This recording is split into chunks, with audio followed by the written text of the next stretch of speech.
بسم اللہ الرحمن الرحیم۔ اچھے اخلاق کی علامات کیا ہوتی ہیں؟ کون سے ایسے اعمال اور افعال ہیں جن سے انسان ایک اچھے اخلاق والا بن سکتا ہے؟ اچھے اخلاق کے بہت سارے پہلو ہیں، جن میں سے علی ابن ابی طالب رضی اللہ تعالی عنہ ارضا وہ کہا کرتے تھے کہ اچھا اخلاق یہ ہے اور ان نشانیوں سے پہچانا جائے گا: طلب الحلال واجتناب المحارم والتوسعة على العیال۔ ایک انسان اگر طلب کر رہا ہے حلال چیز کو، اس کا مطلب ہے کہ یہ اخلاق کے اعلیٰ درجے پر فائز ہے، اور اگر وہ حرام سے اجتناب کر رہا ہے تو یہ کیفیت بھی اس کی اخلاقی بلندی کی ایک بہت بڑی دلیل۔ والتوسعة على العیال، عموماً یہ ہوتا ہے کہ جب انسان سرے راہ کسی سے ملتا ہے تو بڑی گرم جوشی سے ملتا ہے، السلام علیکم ورحمۃ اللہ وبرکاتہ۔ دیکھنا یہ ہے انسان لوگوں کی آنکھوں کا تارا تو بن سکتا ہے، اور حقیقت میں اخلاق یہ ہے کہ انسان اپنے گھر والوں کی آنکھوں کا تارا بنتا ہے کہ نہیں۔ صحیح بات۔ یہ نہ ہو کہ گھر میں قدم رکھے اور وہاں انقباض شروع ہو جائے، تو اس کا مطلب یہ ہے کہ اس کی اخلاقی کمی ہے۔ بے شک بے شک۔ اور اس لیے علی بن ابی طالب رضی اللہ تعالیٰ نے جو بات کہہ دی ہے، وَالتَّوْسِعَةُ عَلَى الْعِيَالِ، گھر والوں پہ وسعت کرنا، اور گھر والوں میں سب سے پہلے تو والدین کا حق ہے۔ بے شک۔ انسان اپنے پارٹنر کے ساتھ یا اپنے روم میٹ کے ساتھ یا اپنے کلاس فیلو کے ساتھ تو بڑی شستگی کے ساتھ گفتگو کرتا ہے، آپ بتائیں کیا پسند کریں گے، آپ کیا کھائیں گے، اور ماں باپ بیمار ہوں اور ان کے لیے دوائی کا بھی بندوبست نہ کرے، تو یہ اخلاق تو نہیں ہے۔ بہت اچھا بہت اچھا۔ ایک انسان بس میں سفر کر رہا ہے جی جی۔ اور بلا شبہ سب کا احترام کرنا چاہیے، لیکن ایک غیر محرم عورت ہے، اس کے لیے تو سیٹ چھوڑ دیتا ہے، اور چھوڑنا چاہیے کہ چلو کسی کو راحت مل جائے، لیکن اگر سگی بہن گھر میں آ جائے تو اس کا چہرہ بگڑ جائے، یہ اخلاق تو نہیں ہے۔ بالکل نہیں بالکل نہیں۔ اور اس میں آپ نے بہت ہی خوبصورت بات حضرت علی رضی اللہ عنہ کی یہ بتائی کہ یہ جو بنیادی تصور حلال اور حرام کا ہمارے ہاں ختم ہو چکا۔ ہمارے ہاں شاید اخلاق صرف یہ سمجھا جاتا ہے کہ جی اگر آپ نے بڑا کسی کو مسکرا کے مل لیا، یا you are very well mannered, آپ نے لوگوں کے لیے ظاہراً کے جو بھی ایٹیکیٹس ہے اس کا خیال رکھ لیا، تو یہ اخلاق ہے۔ اخلاق کی تو بنیاد سب سے پہلے حلال علت حرمت سے ہوتی ہے۔ اور یہ آج کے معاشرے میں ایک سب سے میں سمجھتا ہوں کہ جہاد والا کام جو ہے ایک فرد کے لیے، کہ رزق حلال پر اکتفا ہو، حرام سے اجتناب ہو، اور پھر وہ بڑی خوبصورت بات حضرت علی رضی کی بات ہے کہ سب سے پہلے چیریٹی بگنز ایٹ ہوم۔ بالکل، کہ گھر والوں کے ساتھ انسان کا پہلے سب سے اچھا رویہ، باہر سب سے بڑی خوش اخلاقی سے ملا جا رہا ہے، اور گھر آتے ہی جیسے ماتھے پر جو ہے اتنی تیوریاں پڑ گئیں، اور بڑے جو ہے وہ بالکل ایک خشک مزاجی والی بات جو ہے، یہ اس کے برعکس۔ میں یہ سمجھتا ہوں کہ اگر جس کا ویژن کلیئر ہوتا ہے اخلاق کے متعلق، جو اسلامی تعلیمات ہیں، بے شک، جو اسلام نے اس کا رنگ دیا ہے، جی جی، جو سمجھتا ہے اس کو وہ اخلاقی پہلوؤں کو اپنے اندر پیدا بھی کرتا ہے۔ جیسا کہ ماوردی بیان کرتے ہیں، اذا حسنت اخلاق الانسان، اگر کسی کا اخلاق اچھا ہو جائے تو اس کی نشانی سب سے پہلے کیا ہوتی ہے؟ کثر مصافحہ، ماشاء لوگ اس سے مصافحہ کرنے والے زیادہ ہو جاتے ہیں۔ اللہ۔ اور آپ معاشرے میں دیکھ لیں، بہت سارے لوگ جو اپنے آپ کو سمجھتے ہیں کہ وہ بڑے ہز ایکسیلنس ہے، لیکن لوگ مصافحہ کرنے کے لیے تیار نہیں ہوتے۔ لیکن کچھ ایسے لوگ ہیں جن کو ملنے سے انسان ترستا ہے کہ میرا مصافحہ ہو موقع جائے۔ مل جائے تو میں یہ کثر مصافحہ، جی، مصافحہ کرنے والے زیادہ ہو جاتے ہیں۔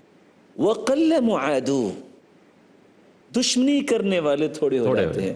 بہت سارے لوگ جن کو ان کی باتیں، ان کے اعمال اچھے نہیں لگتے، لیکن وہ اس بات سے گریزہ رہتے ہیں، کہتے ہیں جی باقی چھوڑو، لیکن یار اس کی کلام بہت اچھی ہے اور اس کا اخلاق بڑا اچھا ہے، دشمنی کم ہو جاتی ہے۔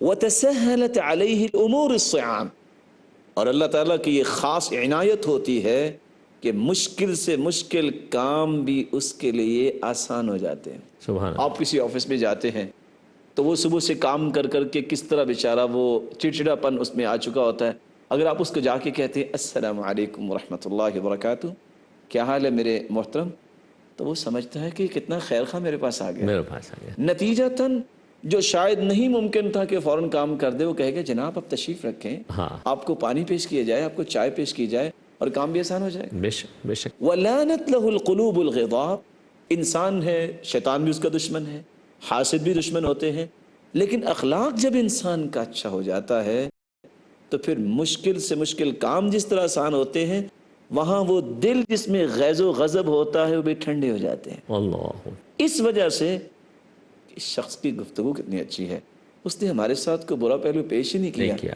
تو ہم اس کے بارے میں کیوں سوچ رہے ہیں؟ ہمیں اپنے آپ کو ٹھیک کرنا ہے، ہم اس وقت رونگ ہیں۔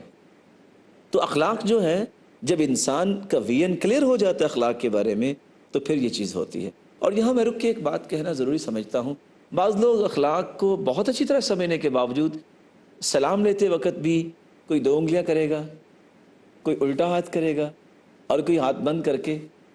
میں یہ پیغام دینا چاہوں گا بڑے ادب سے، احترام سے، اور میرے لیے حقیقت میں محتشم ہے وہ لوگ کہ وہ اس بات کو سمجھیں۔ ما من مسلمین یلتقیان فیتصافحان الا غفر لهما قبل ان يتفرقا۔ جب 2 لوگ آپس میں مصافحہ کرتے ہیں تو دونوں کے ہاتھ جدا بعد میں ہوتے ہیں، دونوں کے گناہ پہلے معاف ہو چکے۔ اللہ اکبر، ماشاءاللہ، یعنی کتنی بڑی نیکی ہے۔ اور دوسری روایت کے الفاظ ہیں تساقطت ذنوبهما كما يتساقط الورق من الشجر۔ جس طرح درخت سے موسم خزاں میں پتے گر جاتے ہیں، ہاتھ جدا ہوتے ہیں تو دونوں کے گناہ نیچے گر جاتے ہیں۔ تو یہ کتنی بڑی سعادت ہے کہ انسان مسکراہٹ بھی بکھیرے، السلام علیکم ورحمۃ اللہ وبرکاتہ، اور ساتھ مصافحہ کرے، اور مکمل ہاتھ سے، ایک ہاتھ سے مصافحہ کرے، گناہ بھی معاف، صدقہ بھی ہو گیا، اور دنیا کے دل میں محبت بھی اللہ تعالیٰ پیدا کر دیتے ہیں۔ تو یہ سارے کے سارے جو انعامات ہیں انسان کو اس وقت میسر آتے ہیں جب وہ اخلاق کا ویژن جو ہے، جو اخلاق کی زاویہ اللہ کے رسول صلی اللہ علیہ وسلم نے اور صحابہ کو سمجھایا، اور صحابہ نے پھر تابعین کو، اور آج ہم تک پہنچے ہیں، ان کو اپنی زندگی میں شامل کر لیا جائے۔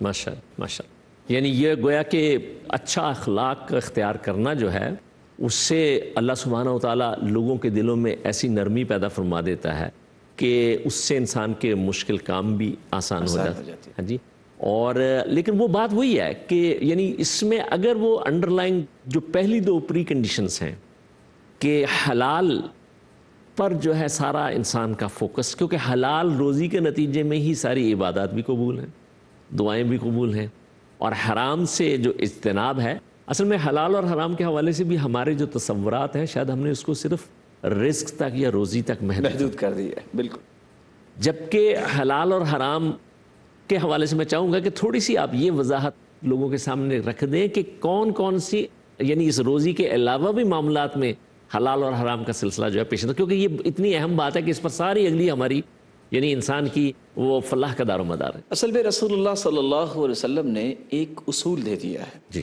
قیامت کے نزدیک ایسا ماحول پیدا ہو جائے گا کہ لا يبال المرء بما اخذ امن الحلال ام من الحرام۔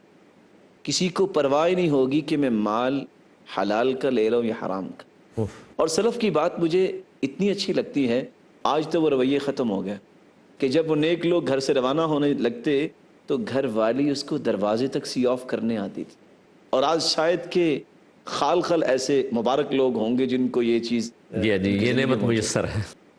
لیکن دروازے تک آ کے وہ کہتی کیا تھی؟ جی، جانے والا بھی دعا دے کے جاتا، جی، اور جانے والے کو یہ دعا دیتی استودعک اللہ دینک و امانتک و خواتیم اعمالک، کہ میں تمہیں اللہ کی ضمانت اور امانت میں بھیجوا رہی ہوں، کیونکہ ان کا یقین کامل تھا کہ نہ جانے دوبارہ ملاقات ہوگی، زندگی کا کیا پتہ ہے۔ بے شک۔ اور جانے والا بھی یہ دعا دیتا استودعک اللہ الذی لا تضیع ودائعہ، میں ابھی اس کی ضمانت میں تجھے دے کے جا رہا ہوں جو اس کی ضمانت میں چلا جائے وہ ضائع نہیں ہوگا۔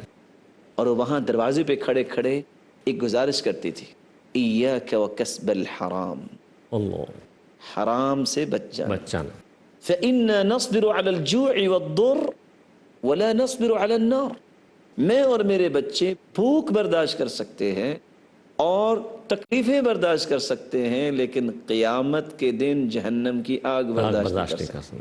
تو یہ ان کا تصور کتنا کلیئر تھا اخلاق کے بارے میں، تو وہ اخلاق کے ان پہلوؤں کو صرف زبان تک یا مسکراہٹوں تک محدود نہیں کرتے تھے، بلکہ وہ سمجھتے تھے کہ ہر وہ پہلو جس سے اللہ رب العزت کو ہم راضی کر سکتے ہیں اور اللہ رب العزت کی مخلوق کے ساتھ خیر خواہی اور ہمدردی کے پہلوؤں کو غالب کر سکتے ہیں اور معاشرے میں امن پیدا کر سکتے ہیں، وہ سارے کے سارے پہلو ہمیں اخلاقی طور پر اختیار کرنا ہمارے لیے ضروری ہے۔